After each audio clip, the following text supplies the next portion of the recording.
Now, any good manager, any good leader learns from their mistakes. And I feel, unfortunately, I've made quite a significant one.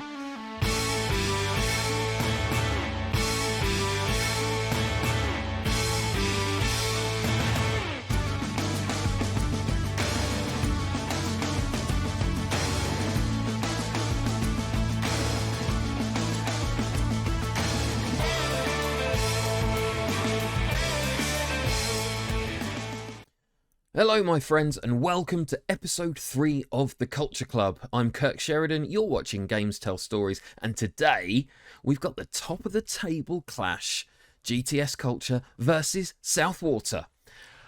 But first, I kind of need to own up to something. Apparently when I signed Lewis Benson, I was not paying attention and I promised him I would strengthen the first team squad in midfield. I vaguely remember doing this. I did just assume, though, that I had a lot longer to actually solve the problem. I assumed we'd have until the end of January. No, we have one more day. This is not going to be possible. I've got in the squad currently one trialist who isn't even that good. So the best I can do, which I have done, is put a bid in for him. Simply to make sure that I'm showing willing. It's not going to make a significant difference though. I suspect that my best midfielder is going to be a little annoyed. And there we go. Lewis Benson is unhappy. He's unhappy at my failure to strengthen the first team squad in midfield and has now reached the point where he's seriously considering his future. Now I guess this is fair enough. We are an amateur club. We can bring anybody in at any time. We can let anybody go at any time as well. He wants to talk to me about what I plan to do about it. That's completely fair. So he's disappointed that I've broken the promise made to him when he joined. And he's now considering his future here. So he has poor morale. He has not yet started a match. I may come to say that if he doesn't want to play for the club, then I'm not going to keep him around, because I think that is what I would do in this situation. I don't want a downhearted, disappointed player basically influencing everybody else and putting a dampener on what's proving to be an incredibly positive dressing room. I need to own up to this and apologise. So that's what I'm going to do, and we'll see how he responds. There's too much water under the bridge. The time's come for him to move on. That is a real shame. It's the right thing to do. It's not what I want to do. I want to keep him here. He's by far the best midfield player at the club. But I have broken a promise that I made. I was not paying close enough attention to his expectations, quite frankly. Had I been doing so, I would have acted much more quickly to bring new midfielders in. So I'm disappointed with myself more than I am with Lewis Benson. That is a lesson learned, one that I will be chalking up to experience and making sure I don't do this again. So don't expect Lewis Benson to be playing against Southwater. I'm really annoyed with myself about that. Really annoyed. I've made a few changes to the lineup for the next match. Benson departed. He went on free transfer after our conversation. I was happy to let him go. Now, Levi Paul does retain his place because Scott Walker is not quite fully recovered from an injury. He failed a fitness test, so isn't recommended to play any part in this match. What I have done, though, is shuffle things around a bit because, as you might remember, I was playing Jamie Anton at the back in the covering defender role because of his pace. But actually, I had a look again at his mental attributes compared to those of Ryan McLean. And it is fair to say that Ryan McLean's mental attributes are significantly stronger than Jamie Carey Morell's. So despite him being faster and having that physical attribute that I was really looking for, I'm going back to my principles and sticking with these mental attributes being the most important consideration when it comes to selecting my team. That might also go some way to explain why Levi Paul is struggling compared to others, because he is quite obviously, he does have the lowest determination out of all of my current current 16 squad players. So he's one who is going to have to watch out. I will be expecting better from him to retain his place in the team. With similar thoughts in mind, I've also dropped Casey Douglas to the bench with his 16, 9 and 9 for determination, teamwork and work rate. And I've brought in Nathan Minhas, who has his 16, 12 and 12. He does happen to be a better forward, according to his ability. But the decision here very much driven by the mental attributes. For similar reasons, I've decided to keep Lewis Hogg in that midfield role rather than Jamie Anton, who could play there. Better on paper, but looking at those mental attributes, Lewis Hogg is going to need to be dislodged by somebody else. So this is our lineup. We've got Ormson in goal, Paul on the left, with McLean, Hoyle in the middle, and Diamond on the right of defence. In midfield, we've got Birch in the deep-lying playmaker role, with Hogg as the central attacking midfielder, Ballinger on the left wing, Morris on the right wing, up front, Callender, who had a bit of a slow match last time out. It'll be interesting to see how he does this time. And Minhas up front. Leigh Fulcher, Anton, Carey, Morel, Dowridge and Douglas on the bench. Familiarity in this tactic is almost at the level that I want it to be. So things are looking good on that front. But this is Southwater, the second placed team in the league.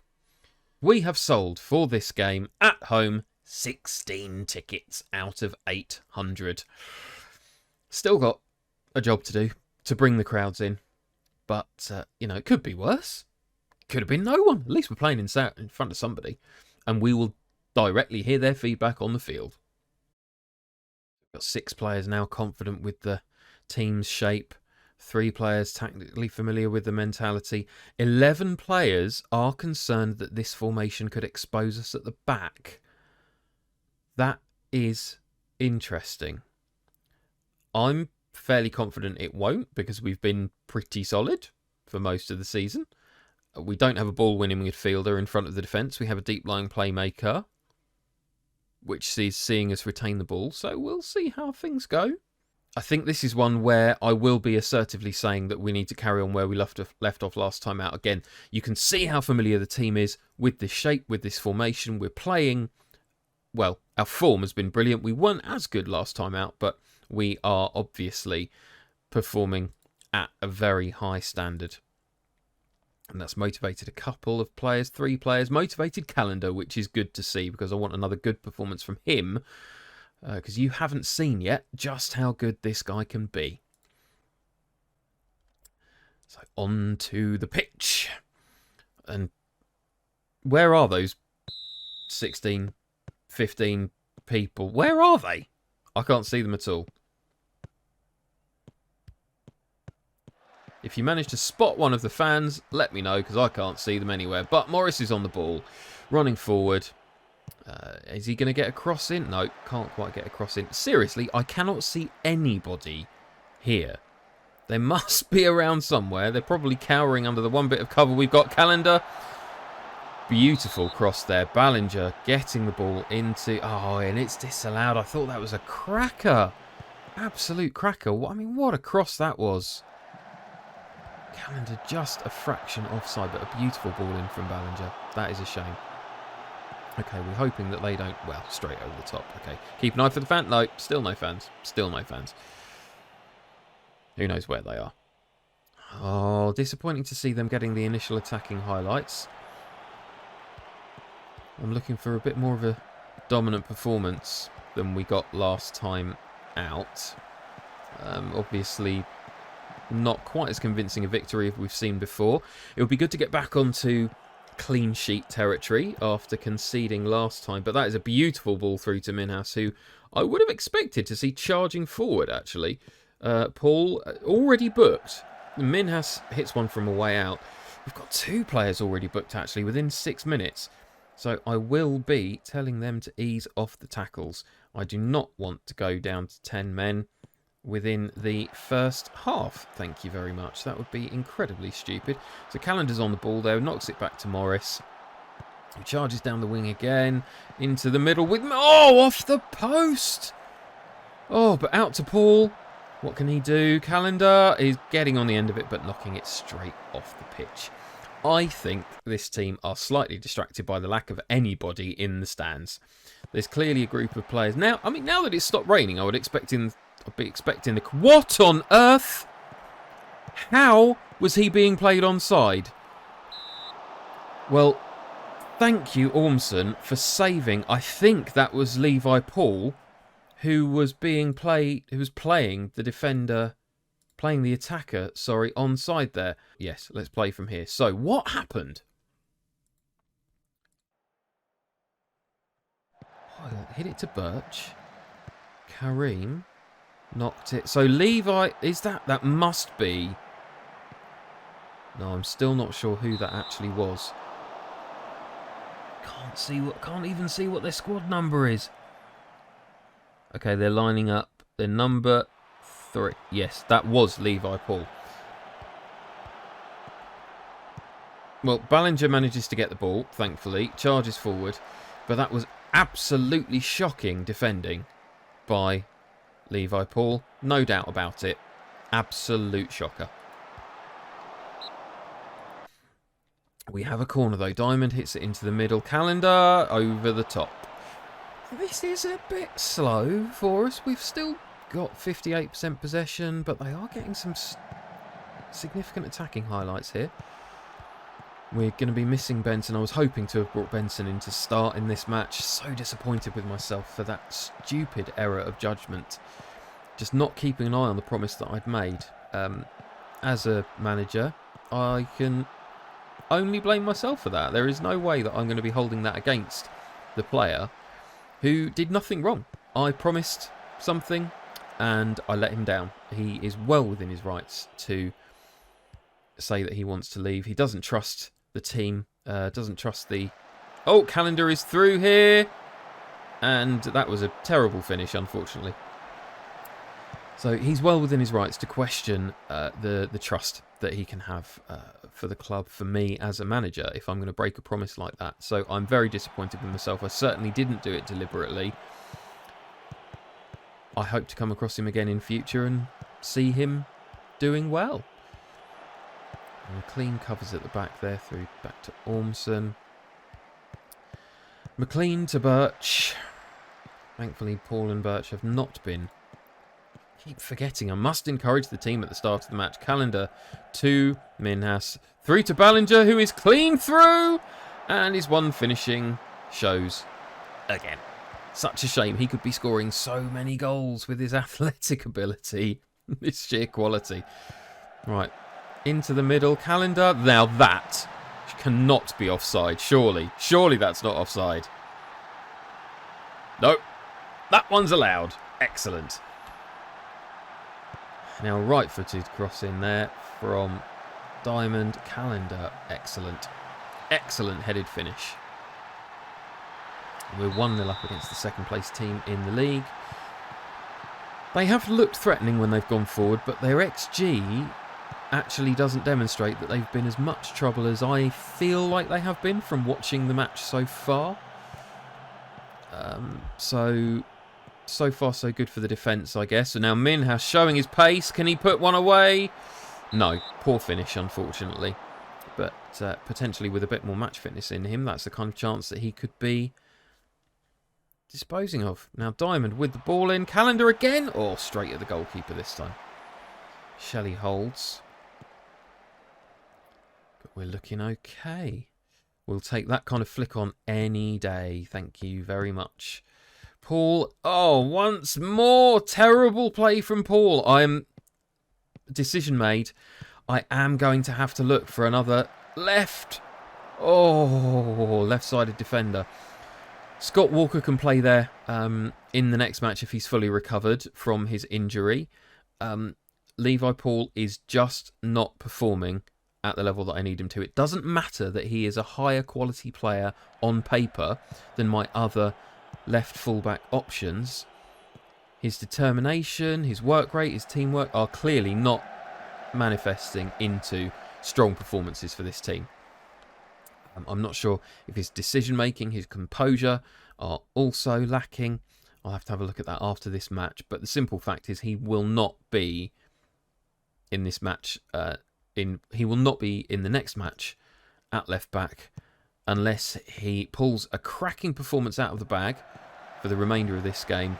Or, to be honest, I fail to either get Scott Walker back from injury or fail to find an alternative. It's a shame. But we do have to make decisions quickly. If there is one member of the team letting you... Oh, Hog off the bar! If there's one member of the team letting you down, you have to have a word with them. And I will be doing that. I'm going to have to criticise his form. Maybe that's the answer, actually. Because that's something... Again, when I've played Football Manager before, I have not tended to do things like that. I've played it... What on earth was that? Where... He just stopped running for the ball! Oh, shocking defending there. It was almost like he thought a free kick had been given away. What was I saying? Can't remember. Oh, yes. Criticising form. Great save from Ormson and a phenomenal last-ditch block. What an amazing block that was. Thank you. Collins. Right, over the top. Minhas will hopefully clear it away. There we go.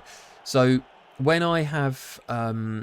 played Football Manager before, I haven't bothered with things like criticising form. I've just tended to bench people. But in this game, I would look to do things the right way. And I would, of course, give someone a chance to improve their performance.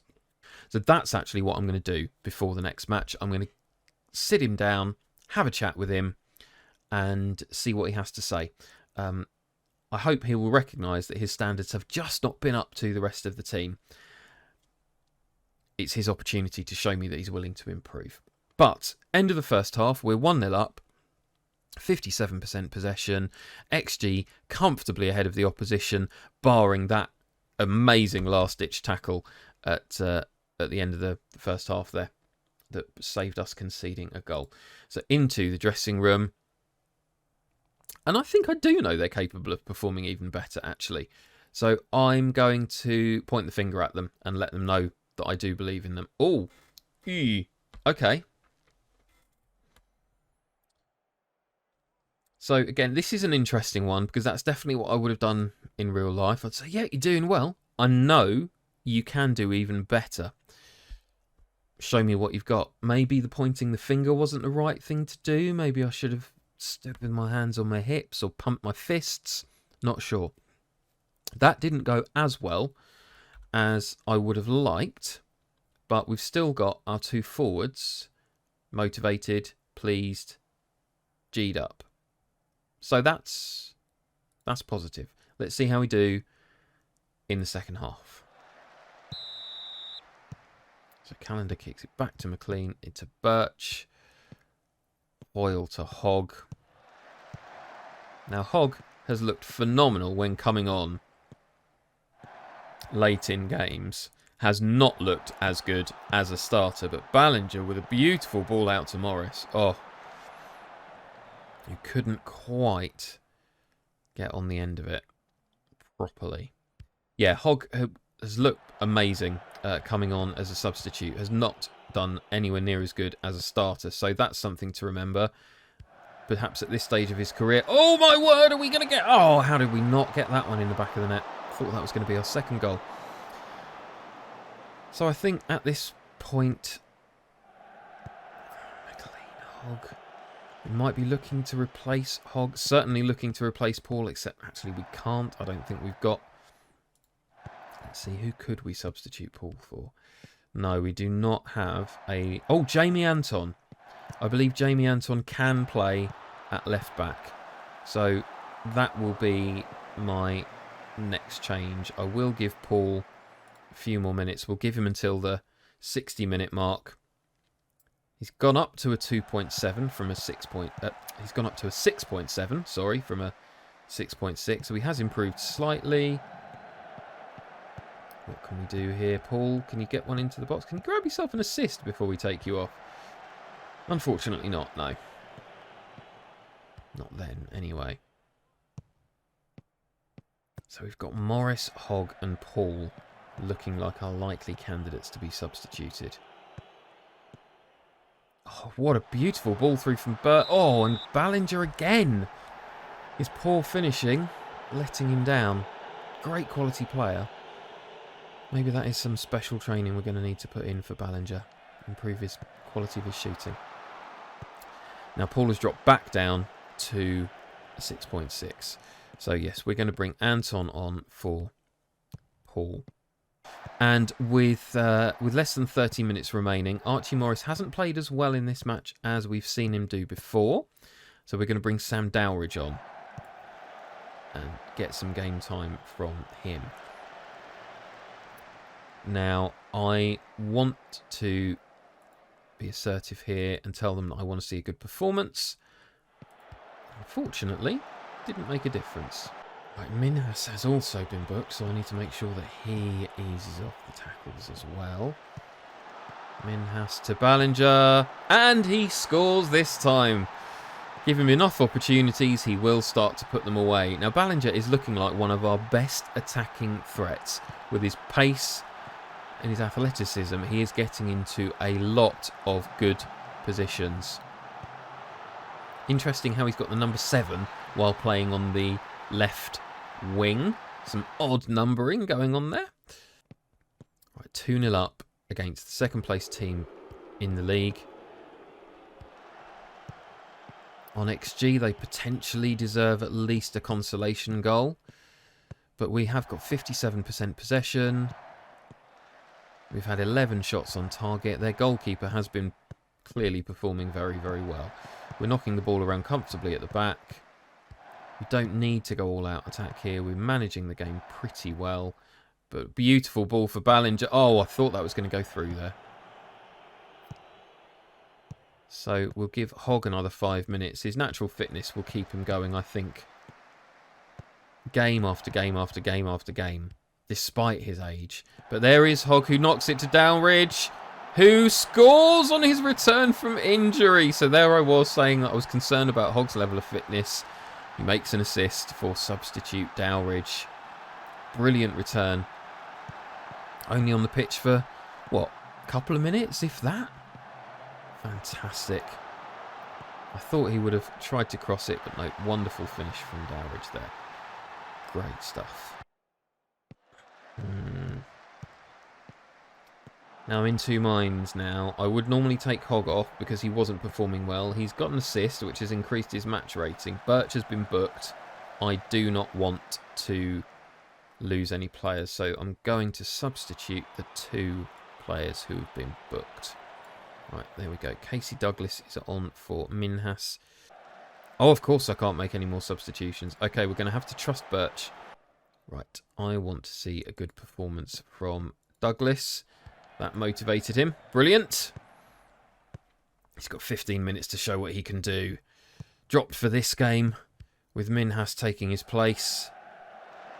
Ormson looking very solid at the back there. Calendar, can he get on the end of this? He can. His strength through to Dowridge. Dowridge knocks it through to Hogg, who was offside. Right, Anton still looking complacent. I'm going to demand more from him. And telling him to focus didn't work. Oh! But will demanding more from Anton make a difference? So he's a difficult one to motivate when the team are actually winning. That's interesting to know.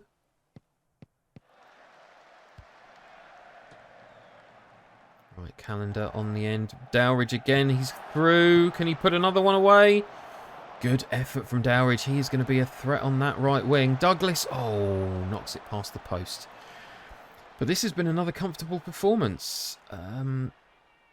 Only Hoyle. No, I was going to say only Hoyle of the starters left on the pitch, not picking up a 7 or more, but he's just ticked up to a 7. Ballinger knocks it in. No, cleared. So that's probably the last kick of the match. Well, I'd say that's a successful episode. 1 clean sheet. Still top of the league. We're starting to storm it. That was a very good win for us. I'm going to point my finger assertively for that one. Well done, team. Jamie Carey-Morrell looking complacent. Right, he's one to keep an eye on. There we are, confirmation. We have played 9 matches and we've won them all. 27 points. We're already, after 9 matches, a staggering 8 points clear at the top of the league.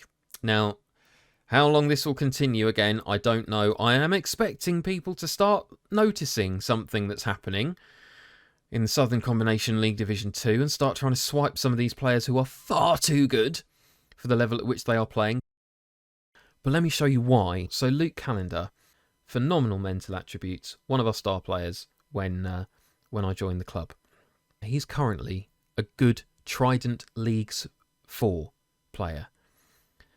Now, I had no idea what level that is. The thing I'm trying to get my head around at the moment is what are the different tiers of English football? Because when you get past the conference north and south, it gets really complicated. There's so many different leagues and so many different divisions at each level and at each tier. So here we are. We're in level 11, right at the bottom here. Trident Leagues Step 4 is 3 divisions above. So it's kind of the equivalent of us having, you know, a Premier League player when we're in League 2. That's Luke Callender. And that's pretty amazing. And he's not even one of the best players at the club. Nowhere near one of the best players at the club. No wonder we are 91-1 on and playing so well. But I'm going to continue my approach to bring people in on trial, make sure that I am generating new energy into this squad of players, make sure that, as you can see on this screen here, we're concentrating on that team bonding, making sure that we're getting that team cohesion as high as we possibly can, given how well we are performing. Unless things start to go horribly wrong, we'll come back in the new year for those 2 games against Charlwood and Bosham in January and see how we are getting on with half the season gone. And that was episode 3 of The Culture Club. If you enjoyed what you watched today, please drop a like on the video. If you want to find out when the next one's released, subscribe, get notified straight away, and you will not miss a thing. If you want to check out some other content we're working on as well, then gamestellstories.co.uk is the place to go.